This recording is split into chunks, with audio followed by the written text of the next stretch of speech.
Halo semuanya, di video kali ini saya akan membahas mengenai sistem reproduksi pada manusia. Nah teman-teman, sistem reproduksi adalah sistem organ yang berfungsi untuk menghasilkan keturunan.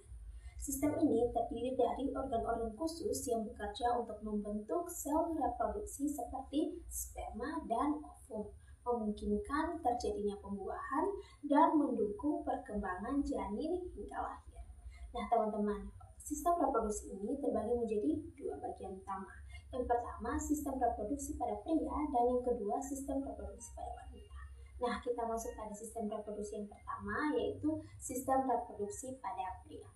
Organ reproduksi pada pria terbagi menjadi dua juga, yaitu organ eksternal yang terdiri dari penis dan skrotum, sedangkan organ internal terdiri dari testis, epididymis, vas deferens, uretra, vesicula seminalis, kelenjar portas, kelenjar dan kita masuk pada organ yang pertama, ada penis. Penis adalah organ reproduksi eksternal pada pria yang berfungsi sebagai saluran untuk mengeluarkan urin dan sebagai alat untuk menyalurkan sperma selama berhubungan seksual. Nah, penis ini terdiri dari tiga bagian utama. Yang pertama, akar penis. Akar penis ini menempel pada panggul dan memberi stabilitas saat ereksi. Yang kedua, batang penis. Batang penis ini berisi jaringan erektil yang menegang selama rangsangan seksual. Yang ketiga, glans penis. Ujung penis yang sangat sensitif dan membantu memicu ejakulasi. Nah, fungsi penis ini terdiri dari beberapa bagian, yaitu yang pertama untuk menyalurkan sperma ke dalam saluran reproduksi wanita saat hubungan seksual. Nah, yang kedua untuk mengeluarkan urin dari tubuh melalui uretra. Yang ketiga, mengalami ereksi untuk memungkinkan penetrasi saat hubungan seksual. Yang berikutnya ada memberikan sensasi dan rangsangan seksual melalui banyak ujung saraf, terutama di glans. Nah, kita masuk pada organ eksternal yang kedua, yaitu skrotum. Skrotum adalah kantung kulit berotot di luar tubuh yang menampung testis.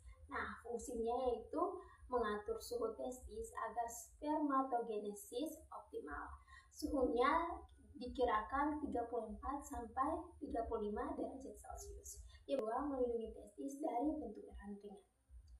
Yang berikut, mendukung pematangan sperma dengan menciptakan lingkungan yang tepat. Berikut refleks kremasterik, yaitu mengangkat atau menurunkan testis sesuai suhu atau rangsangan. Nah, kita masuk pada organ reproduksi pria bagian dalam atau internal. Organ yang pertama ada testis. Testis adalah organ reproduksi utama pada pria yang berjumlah 2 buah. Ia terletak di dalam skrotum. Nah, fungsi testis ini yang pertama, tempat terjadinya spermatogenesis atau pembentukan sperma yang tersusun atas tubulus seminiferus sebagai lokasi produksi sperma. Mengandung sel Leydig yang menghasilkan hormon testosteron atau berperan dalam perkembangan ciri kelamin sekunder pada pria.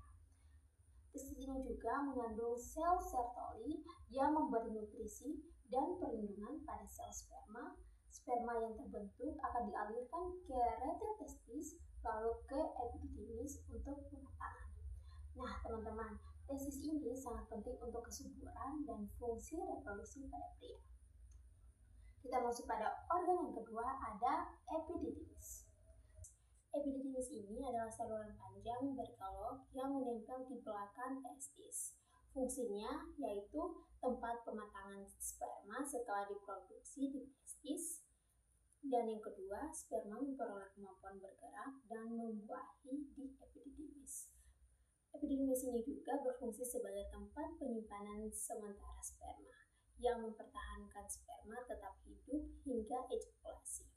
Saat ejakulasi, sperma dari epididymis masuk ke vas deferens.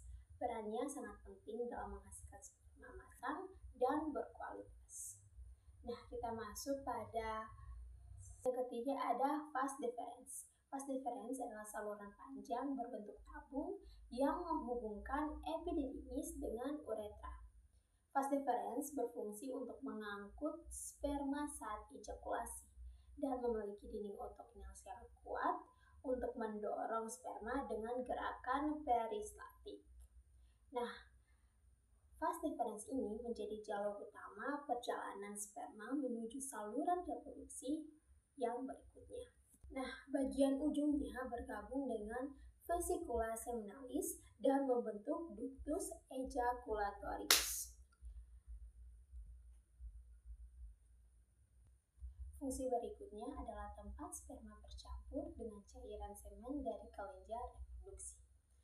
Nah, organ ini sangat penting dalam proses ejakulasi karena menyalurkan sperma hingga ke uret. Organ yang keempat adalah vesicula seminalis.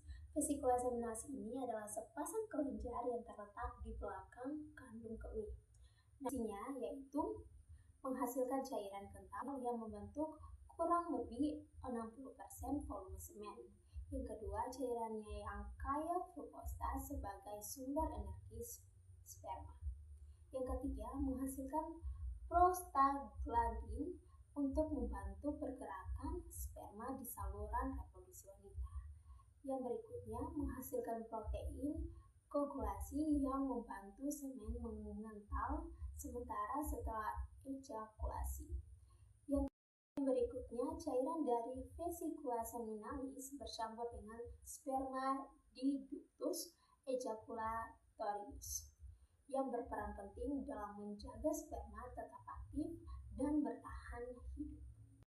Nah, kita masuk pada organ yang kelima, ada kelenjar prostat. Nah, kelenjar prostat ini adalah kelenjar yang terletak di bawah kandung kemih dan mengelilingi bagian awal uretra pada pria. Nah, prostat sendiri berfungsi untuk menghasilkan cairan berwarna putih, susu yang bersifat sedikit basah yang menjadi salah satu komponen penting dalam semen. Nah, cairan ini membantu melindungi dan memfasilitasi pergerakan sperma dengan cara menetralkan keasaman pada uretra dan vagina pada wanita. Selain itu, prostat mengeluarkan enzim seperti PSA yang berperan mengencerkan semen sehingga sperma dapat bergerak lebih bebas. Nah, saat ejakulasi, otot-otot polos pada prostat berkontraksi untuk mendorong semen keluar dari uretra. Yang berikutnya, pertumbuhan dan fungsi prostat sangat dipengaruhi oleh hormon testosteron.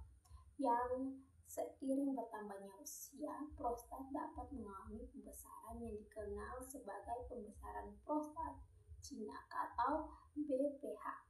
Yang keenam, ada kelenjar Kopler atau sering disebut juga sebagai kelenjar bulboretralis. Nah, kelenjar ini adalah sepasang kelenjar kecil yang terletak di bawah prostat dan di sisi uretra pria. Kelenjar ini menghasilkan cairan bening dan bersifat basah yang dikeluarkan sebelum ejakulasi. Nah, teman-teman, cairan tersebut berfungsi untuk melumasi uretra saat menetralkan sisa urin yang bersifat asam, sehingga menciptakan kondisi yang lebih aman bagi sperma ketika melewati uretra. Sekalipun jumlah cairannya dihasilkan hanya sedikit, kelenjar Kopler memiliki peran penting dalam mempersiapkan jalur reproduksi sebelum semen dikeluarkan. Nah, kita masuk pada organ yang terakhir, ada uretra. Uretra pada sistem reproduksi adalah saluran yang berfungsi untuk membawa semen keluar dari tubuh saat ejakulasi. Saluran ini dimulai dari bagian dalam prostat, kemudian memanjang melalui penis hingga mencapai ujungnya. Ketika proses ejakulasi terjadi, uretra menjadi jalur utama yang dilalui sperma yang telah bercampur dengan cairan dari vesicula seminalis, prostat, dan kelenjar Kopler.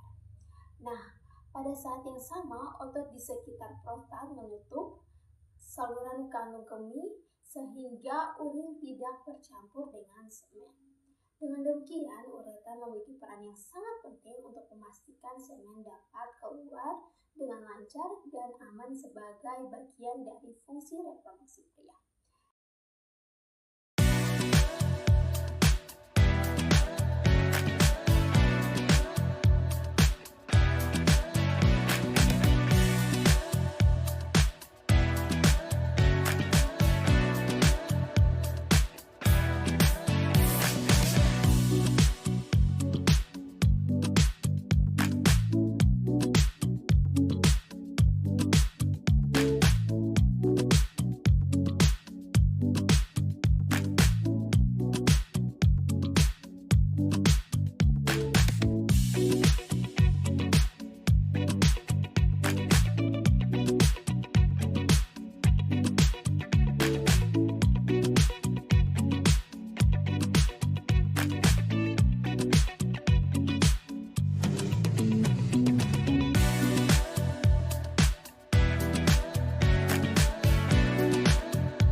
teman-teman, kita masuk pada sistem reproduksi yang kedua, yaitu sistem reproduksi pada wanita.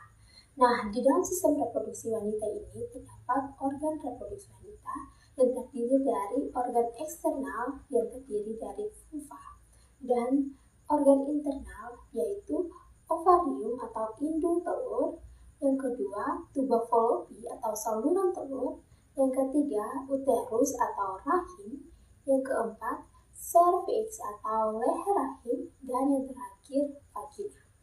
Nah, kita masuk pada organ eksternal. Yang pertama adalah vulva.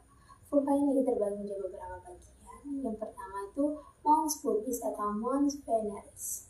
Nah, mons pubis adalah tonjolan jaringan lemak di atas tulang kemaluan. Fungsinya yaitu melindungi tulang kemaluan dari benturan dan menjadi tempat tumbuhnya rambut pubis setelah pubertas. Nah, yang kedua labia majora atau bibir besar.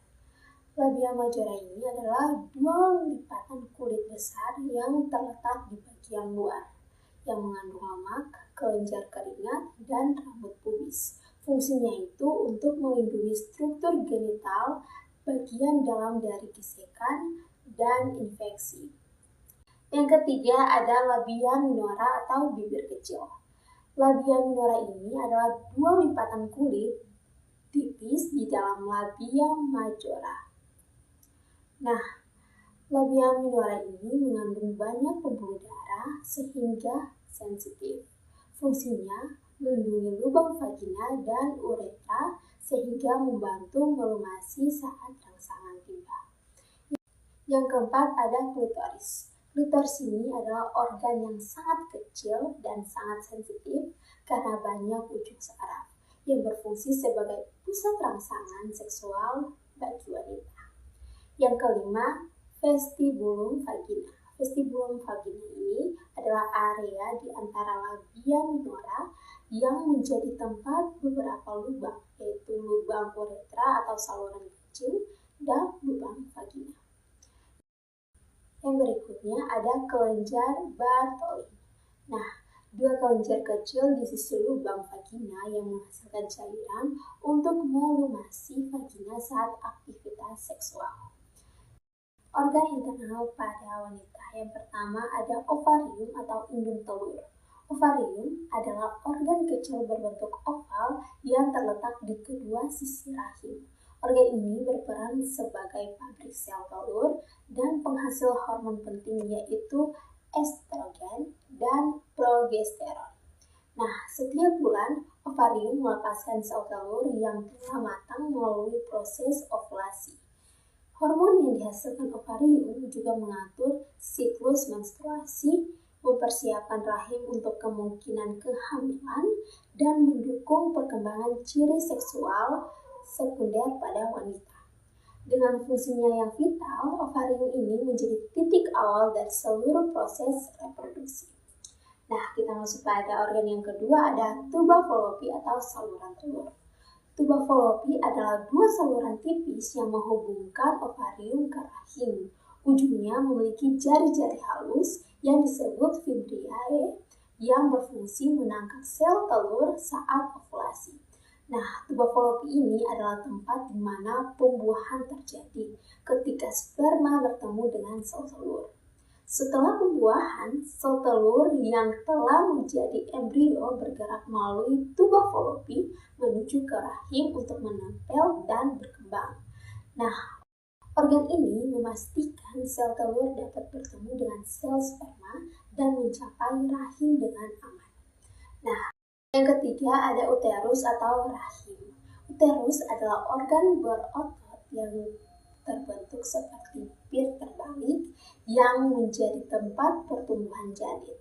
Nah, dinding uterus ini terdiri dari beberapa lapisan, termasuk endometrium yang menebal setiap siklus menstruasi sebagai persiapan implantasi embrio. Jika terjadi pembuahan, embrio menempel di endometrium dan mulai berkembang menjadi janin. Selama kehamilan, uterus memberikan perlindungan dan nutrisi bagi janin dan Dan saat persalinan, otot-otot uterus akan berkontraksi untuk membantu bayi lahir. Dengan demikian, rahim memakai peran sentral dalam kehamilan dan kelahiran. Yang keempat ada serviks atau leher rahim. Nah teman-teman, serviks adalah bagian bawah rahim yang menghubungkan uterus dengan vagina. Nah, organ ini bertindak sebagai pintu gerbang antara rahim dan vagina dan menghasilkan lendir serviks yang berubah sesuai siklus menstruasi. Pada masa subur, lendir menjadi lebih encer untuk memudahkan sperma masuk ke rahim, sedangkan saat tidak subur, lendirnya lebih kental untuk melindungi rahim dari infeksi. Selain itu, serviks juga berperan saat persalinan dengan membuka dan melebar untuk memungkinkan bayi keluar melalui vagina. Serviks ini mendukung proses pembuahan sekaligus menjaga kesehatan reproduksi pada wanita. Nah, kita masuk pada organ yang terakhir, ada vagina. Vagina adalah saluran elastis yang menghubungkan serviks dengan organ eksternal. Organ ini memiliki peran multifungsi dalam sistem reproduksi wanita. Nah teman-teman, vagina menjadi jalan masuk sperma saat hubungan seksual, jalur keluarnya darah menstruasi, dan saluran lahirnya bayi saat persalinan. Dinding vagina ini bersifat elastis dan mampu menyesuaikan diri dengan berbagai kondisi. Selain itu, lingkungan vagina yang bersifat asam membantu melindungi tubuh dari infeksi dan menjaga kesehatan organ reproduksi secara keseluruhan. Saja perempuan yang memasuki masa pubertas mengalami menstruasi. Bagaimana menstruasi terjadi? Ini adalah organ reproduksi perempuan. Sel telur atau ovum dihasilkan oleh ovarium. Setelah matang, sel telur akan dikeluarkan dari ovarium. Dikenal juga dengan peristiwa ovulasi. Pada waktu yang bersamaan dengan ovulasi, dinding rahim menjadi tebal. Jika sel telur tersebut tidak dibuahi oleh sel kelamin jantan, maka lapisan dinding rahim akan meluruh. Proses keluarnya darah ini disebut menstruasi.